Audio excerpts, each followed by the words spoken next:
Welcome to the Deep Dive. We're the place where we plunge into those big, complex ideas swirling around, everywhere, really, and hopefully emerge with the insights you need to be truly well-informed. There's just so much buzz about AI right now, isn't there? But we want to look at what might be coming next. We're talking artificial general intelligence, AGI, and maybe even more intriguingly, its physical form, humanoid robots. So today, we're going on a journey. We're diving into expert predictions for both AGI and humanoid robots, looking specifically at the year 2030.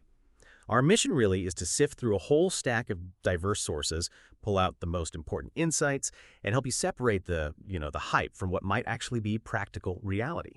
And we're going to explore how these powerful technologies might show up, potentially serving humanity in some surprising ways, maybe some challenging ways too.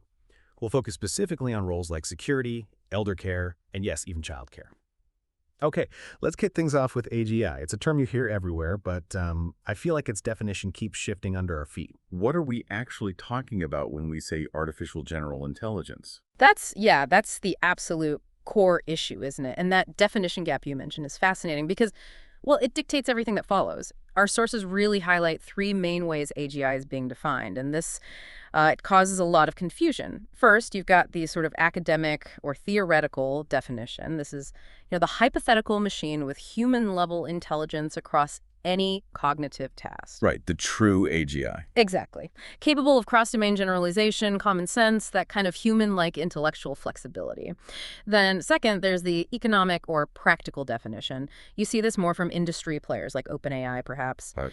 For them, AGI is basically a system that does most economically valuable work better than humans. Okay, so a lower bar, maybe. More achievable. Definitely a lower, more achievable threshold, yeah. Yeah. And then third, you have the skeptical view. People like Jan LeCun, for instance. He essentially argues there is no such thing as AGI because, well, human intelligence itself is actually highly specialized. We're not really general intelligences ourselves in that theoretical sense. An interesting point. And this definition gap, it's not just, an academic argument. It's a huge market risk.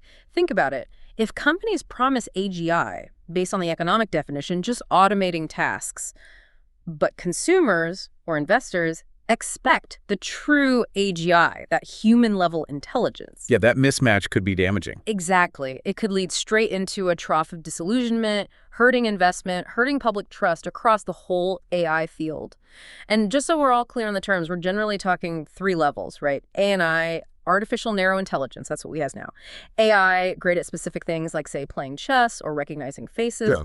Then AGI, artificial general intelligence, that human level goal we're discussing. And way out there, theoretically, is ASI, artificial superintelligence, intelligence far beyond human capabilities. Right. Okay, so if the definitions are tricky, the timelines for AGI's arrival seem even more contentious. We're hearing predictions that are just, wildly different. Oh, absolutely. It's a really stark contrast, generally between industry confidence or maybe optimism and a more cautious academic stance.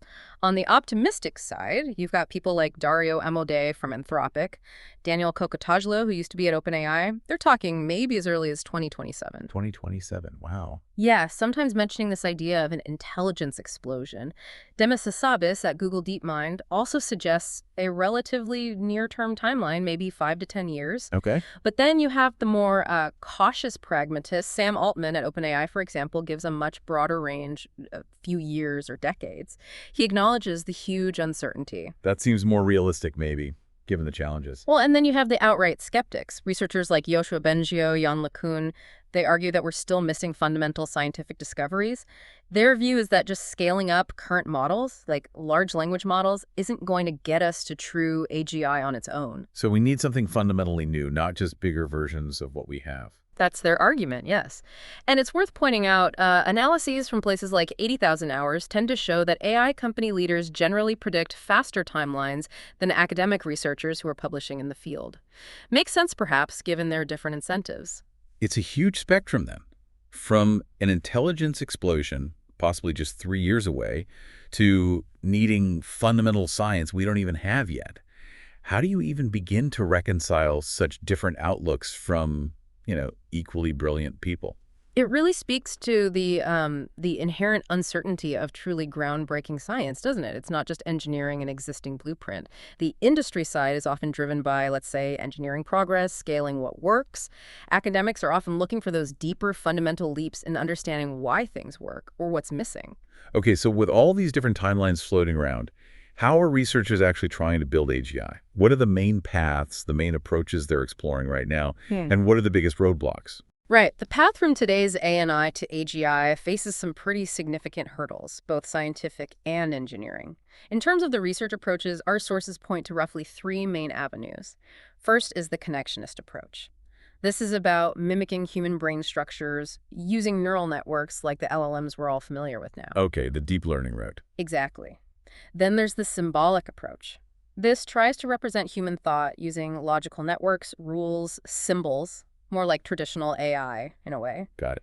And the third one, which is maybe gaining more traction now, is whole organism architecture. This involves integrating AI models with actual physical bodies like humanoids.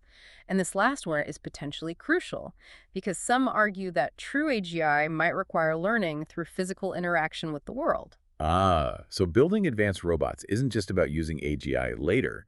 It might be necessary to develop AGI in the first place. Like Tesla's approach, maybe. Precisely. That's a key insight. Developing advanced humanoids could be a necessary component for AGI research, not just an application of it. The key tech drivers pushing this forward are things like massive computing power.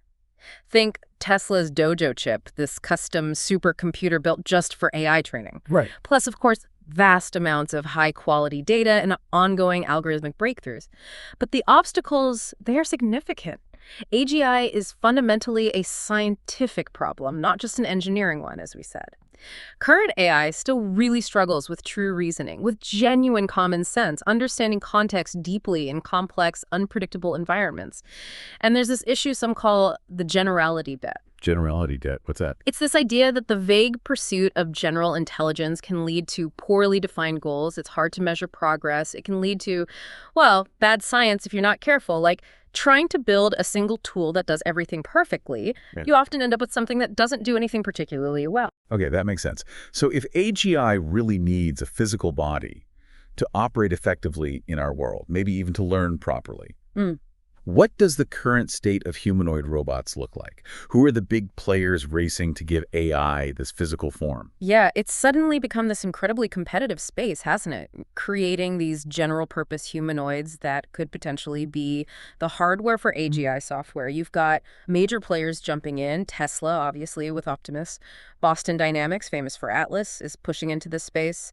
Figure AI with their Figure O2, which has got a lot of attention recently, and Apptronic with Apollo. Right, Figure AI. They had that partnership with OpenAI, didn't they? They did, and that highlights the integration of advanced AI. Yeah. Figure AI is using these vision language action models, Meaning? meaning their robots can essentially see the world, understand complex human instructions given in natural language, and then act physically in response. Wow. And Tesla, as we mentioned, is leveraging its huge investment in its full self-driving AI stack to give Optimus its brain. And this is a really crucial point from the sources, there's what you might call the disappointing reality of the physical world. Go on. While AI software can advance incredibly quickly, almost non-linearly, thanks to computing power and data, physical robotics, the actual mechanics, the materials, the motors, the actuators, that progress tends to be much slower, more linear. So the brain gets smarter faster than the body gets more capable. Exactly. So by 2030, an AGI might be brilliant enough to plan incredibly complex physical tasks, like perfectly assembling intricate machinery. But the robot body itself might still lack the necessary dexterity or the strength or maybe just the sheer reliability for flawless execution. And the stakes are higher in the physical world. Much higher. A 120-pound robot falling over isn't just a software bug you can patch, it's a serious safety hazard. So this means the early commercial uses, certainly by 2030, are likely to be for physically simpler, more repetitive tasks. Things where that physical limitation isn't such a critical factor. So the AI brain might be Einstein, but the body is still maybe learning to walk properly. Does that mean companies like Tesla, focusing heavily on the hardware alongside the AI, might actually have an advantage, given how tough that physical side is. It certainly suggests that. The sources imply that truly embodied AGI might, as we said, need to learn from physical interaction. So investing heavily in that hardware, developing it in parallel with AI, could absolutely be a key differentiator. Without a capable, robust physical form, even the smartest AGI is kind of stuck behind a screen. Okay, so these robots are going to be complex, they're going to be expensive. How do businesses actually get access to them without just, bankrupting themselves with massive upfront investments? Yeah, that's where this model called Robotics-as-a-Service, or RaaS, comes in. You're going to hear this acronym a lot. RaaS? It's essentially a subscription-based model. Businesses can rent the robots they need rather than buying them outright. This lets them avoid those huge upfront capital expenditures, the CapEx, and turn it into a predictable operating expense, or OpEx. Makes sense. Like cloud computing, but for robots. Exactly like that. And it seems almost indispensable for adopting AGI-powered humanoids, because the hardware, the robot itself, will be very expensive. But the AGI software running on it will be evolving incredibly fast. RaaS basically transfers the risk of that rapid technological obsolescence from the user, the business renting the robot, to the service provider, the company that owns and manages the fleet.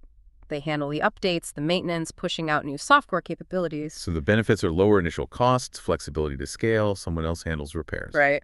But you asked earlier if it's too good to be true. There are definitely challenges or downsides to consider. Such as? Well, ongoing operational costs are still a factor, obviously. You're paying that subscription fee. There might be limits on customization if you have very specialized needs. And a big one is data security and privacy, especially if these robots are operating in sensitive environments, handling proprietary data.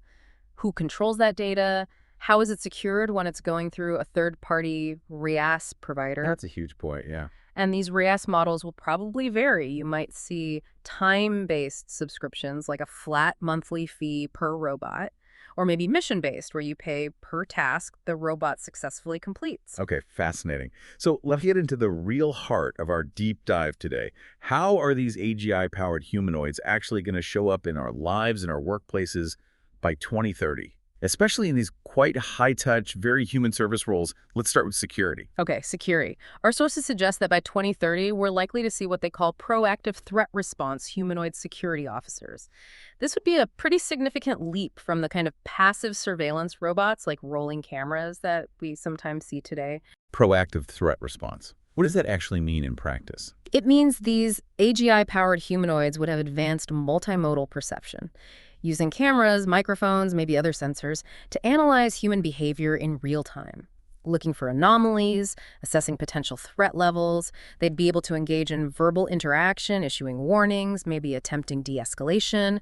And critically, the sources suggest they'd have limited and strictly controlled physical intervention capabilities. Physical intervention. That sounds risky. It is. We're talking about things like maybe blocking access to an area, possibly escorting someone off premises, maybe even positioning themselves as a physical shield. Very controlled, very limited actions. They could also function as mobile emergency communication hubs connecting directly to human responders. Okay, where would we see these first? This seems like the highest potential market, commercially speaking, in the short term by 2030. Think large commercial buildings, industrial sites, maybe high-end residential communities. And the business model, almost certainly RaaS. Probably a time-based subscription including 24/7 remote monitoring and support from a human-staffed security operations center. What are the big pros here? Why would a company choose this? Well, potentially increased deterrence, faster on-site response than just relying on CCTV, consistent patrolling without bias or fatigue, and maybe reducing the risk for human guards in those initial potentially dangerous encounters. Okay, but the cons must be pretty significant too. Oh, definitely. The biggest one is probably the legal and liability nightmare. If a robot misjudges a situation, misidentifies a threat, and causes harm, who is responsible? The owner of the property, the robot manufacturer, the AI software developer. It's a massive legal gray area right now. Then there's public acceptance. The RoboCop fear. People might be deeply uncomfortable with autonomous robots monitoring public or semi-public spaces, let alone having physical capabilities. There's the risk of hacking. Imagine a fleet of security robots being turned into tools for surveillance or worse. Yeah, that's scary. And finally, there's an escalation risk. Could a robot lacking true human nuance and judgment escalate a situation that a trained human officer might have been able to diffuse peacefully? Lots of potential pitfalls. So Yeah. what's the overall verdict from the sources? Commercial viability by 2030. Despite the challenges, the potential utility seems high enough that our sources give automated security guards a commercial viability score about 8 out of 10 by 2030. An 8 out of 10. Okay, pretty high confidence there. Now let's pivot from security to something vastly more sensitive. Childcare. When I hear AGI for childcare, honestly, my immediate reaction is just alarm bells. What are the sources forecasting here? You are absolutely not alone in that reaction. Really? This is probably the single most ethically fraught potential application we looked at. And the consensus from our sources is pretty clear. It is not seen as technologically feasible, nor socially or legally acceptable, for humanoids to act as primary caregivers or nannies by 2030. Full stop. Okay, that's reassuring, frankly. Any market that develops will be highly restricted. Think more along the lines of AI-powered educational and safety playmates. So what could that look like? What limited roles? Maybe smart tutors delivering personalized lessons, perhaps activity facilitators guiding kids through structured educational play, possibly safety monitors alerting parents to environmental hazards like an open door or something left on the stove, but critically, without any physical intervention capabilities when it comes to the child. So no robot physically picking up a child or anything like that? Absolutely not. The ethical and developmental analysis is really the core barrier here. The primary risk everyone highlights is attachment disorder, the danger that children could form unhealthy, insecure bonds with machines that cannot feel or reciprocate emotion authentically. This could potentially damage their ability to form healthy human relationships later in life. That makes sense. Robots can't replicate that complex emotional bond needed for development. Exactly. Then there's emotional disruption. Programmed responses, however sophisticated, simply can't teach the nuances of human emotion, empathy, or subtle social cues. Kids learn that from interacting with real, feeling humans. Privacy invasion's another huge one. Continuous video and audio data collection in the home involving minors. Massive privacy red flags. Yeah. And the issues of deception and liability are almost insurmountable. Presenting a machine as a caregiver feels fundamentally deceptive, and if something went wrong psychologically or physically, who would be liable? It's nearly impossible to assign. So given all that, the market viability. Forecast to be almost non-existent in most regulated economies by 2030. Any company attempting true robot nannies would likely face just overwhelming legal liability and public backlash.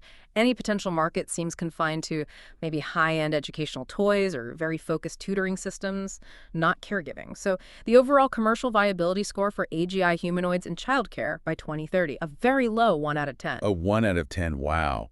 That's about as definitive a no as you can get for the next few years, isn't it? Yeah. It really hammers home just how deep those ethical and developmental issues run when we talk about replacing human connection. It absolutely does. The sources are remarkably consistent on that point. It's just too complex, too sensitive. Okay, so moving away from childcare, let's turn to another deeply personal and frankly pressing global issue, elder care. We all know about aging populations, caregiver shortages. How might AGI humanoids actually step into this crucial and growing area? Right. This is perhaps one of the most interesting and potentially impactful business cases, precisely because it's driven by those severe global caregiver shortages you mentioned. By 2030, the prediction is that robots will likely be deployed not as full replacements for human carers, but as assisted independent living support. They'll focus on specific high-value tasks. Assisted independent living support. What kind of tasks are we talking about? Several key areas. First, mobility support, helping someone stand up, providing stability while walking, maybe actively preventing falls. That alone could be huge. Huge. Then task assistance retrieving items, maybe helping with simple meal prep, doing light chores like tidying up. Health monitoring and alerts are another big one. Reminding someone to take medication, maybe checking vital signs via connected sensors, helping facilitate telehealth calls with doctors. Okay. And then there's companionship and cognitive stimulation, engaging in conversation, playing simple games, helping set up video calls with family to combat loneliness. And this is where the AGI's ability to understand context and maybe even simulate empathy becomes really key. That companionship piece is interesting. Potentially very valuable, but also maybe ethically complicated. Exactly. We'll come back to that. The market itself is clearly large and growing fast. Projections are in the multi-billions for elder care robots, driven by those demographic crises, especially in developed nations. The business model here looks like a hybrid race, maybe a high monthly subscription for individuals using a robot at home, or perhaps a per-robot rental model for care facilities, like nursing homes. And the pros seem pretty clear, helping seniors stay independent longer, reducing caregiver burden. Absolutely. Enabling seniors to age in place is a major goal, reducing the physical and emotional strain on human caregivers, both family and professional, providing that 207 safety net, and potentially combating social isolation. Okay, but like security, there must be significant challenges and downsides too. Oh, yes, and perhaps even more critical here, safety is absolutely paramount. We're talking about users who are often physically frail and maybe cognitively vulnerable. Even a minor malfunction, a small stumble caused by the robot, could be catastrophic. Reliability has to be near perfect. That's a very high bar. It's extremely high. Then there's the complexity of human needs. Real elder care requires immense empathy, patience, the ability to handle unpredictable medical situations, complex emotional needs. That's incredibly difficult for current or near-term AGI. And this leads to the dilemma of the human touch, which you alluded to. There are significant ethical concerns about replacing genuine human contact with machine interaction, especially for a vulnerable population. Could it actually increase feelings of isolation, even if the robot provides physical help? That's a profound question. A robot can fetch your slippers, but can it offer real comfort? Precisely. Think about it.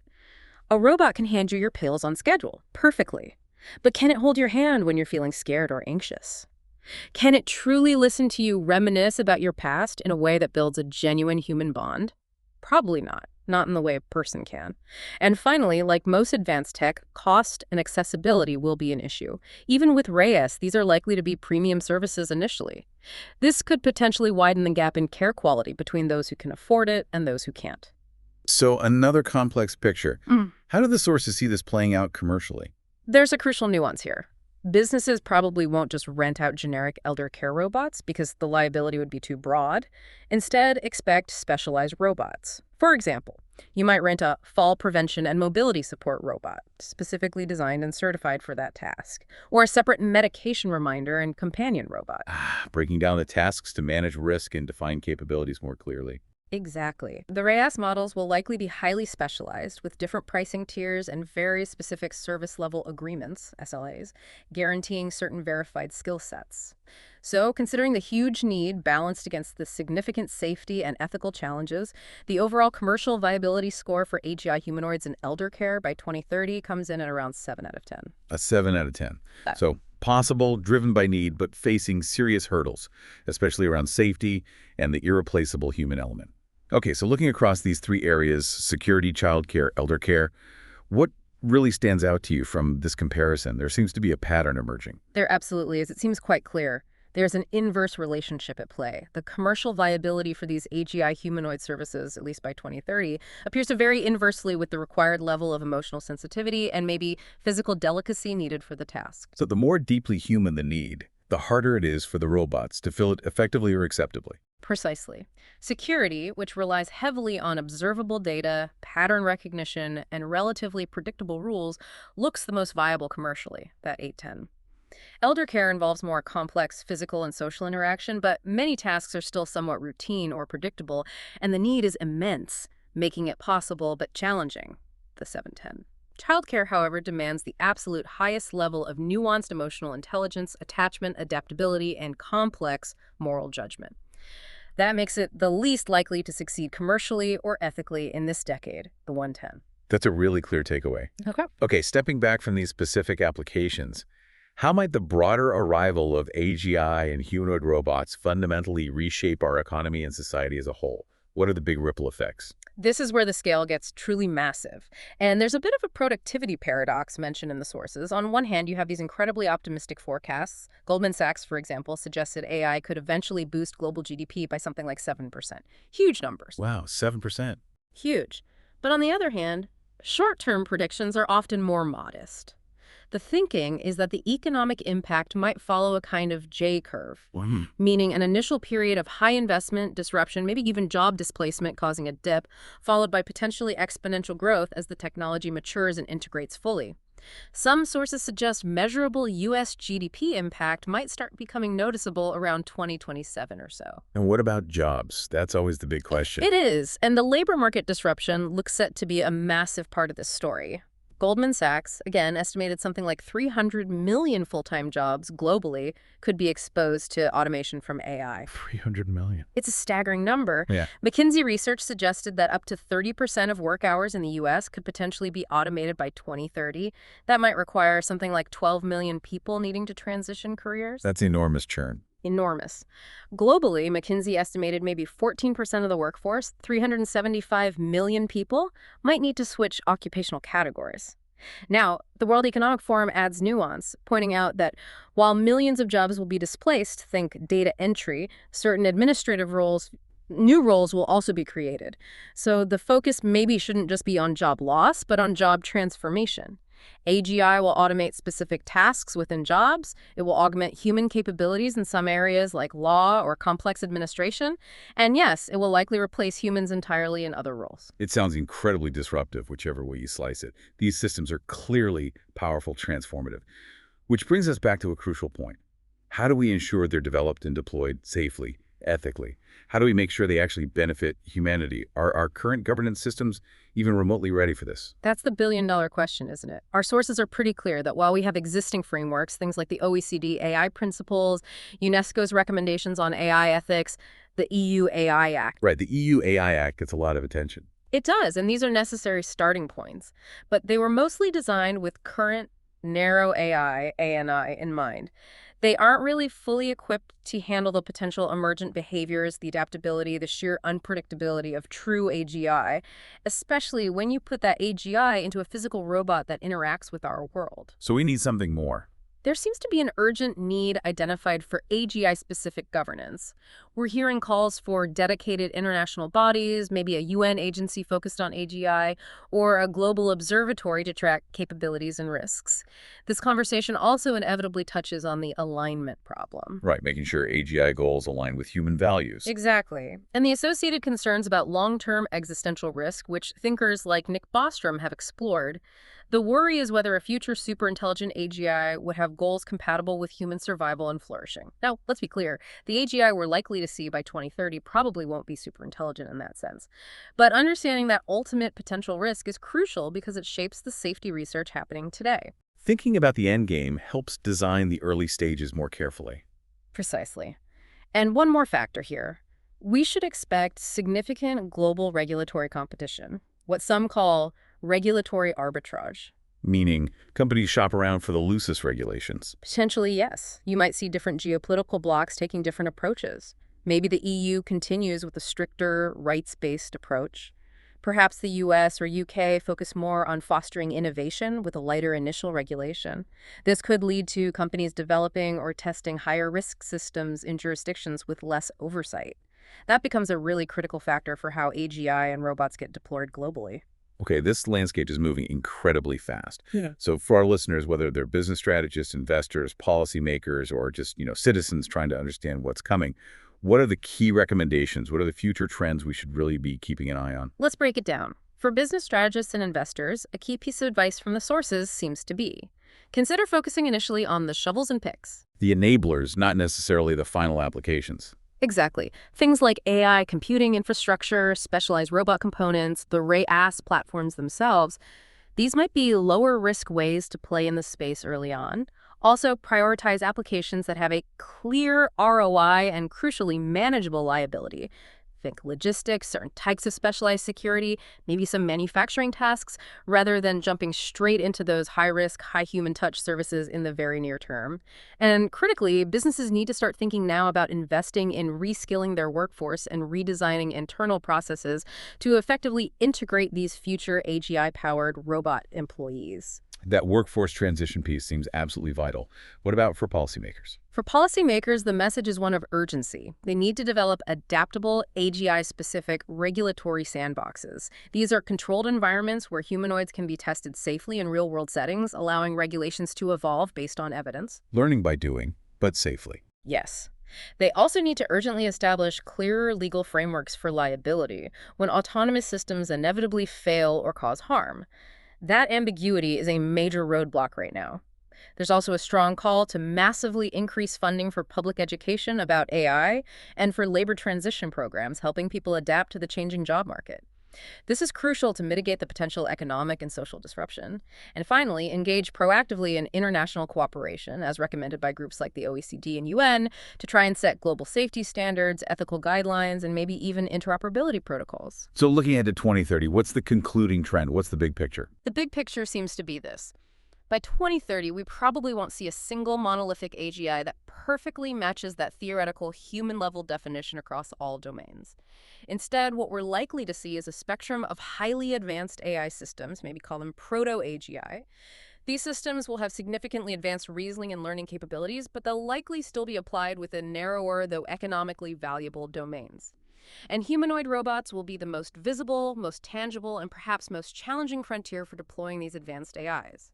The central story of the rest of this decade, it seems, will be the incredibly difficult, complex, and high-stakes process of integrating these powerful digital minds into our physical world. It's a transformation that won't just be about technology, it will fundamentally shape our economic and social landscape for generations to come. What a transformation indeed. We've covered a lot of ground today, from trying to pin down AGI's definition and debating its arrival, to understanding the physical reality of humanoids and the crucial RaaS model that enables them. And then we really peeled back the layers, didn't we? Examining the starkly different prospects for AGI and security versus childcare versus elder care, and touching on those massive societal and economic implications. So here's a final thought to leave you with, something to mull over as you continue your own deep dive. As we move into this future where digital minds increasingly inhabit physical bodies, how do you think our own understanding of human connection, of empathy, of what it truly means to care, how will that evolve? What does it mean for us, for our society, when machines can offer ever more sophisticated assistance, but perhaps never true feeling? What does that future look like? We encourage you to reflect on those questions. Thanks for joining us on The Deep Dive.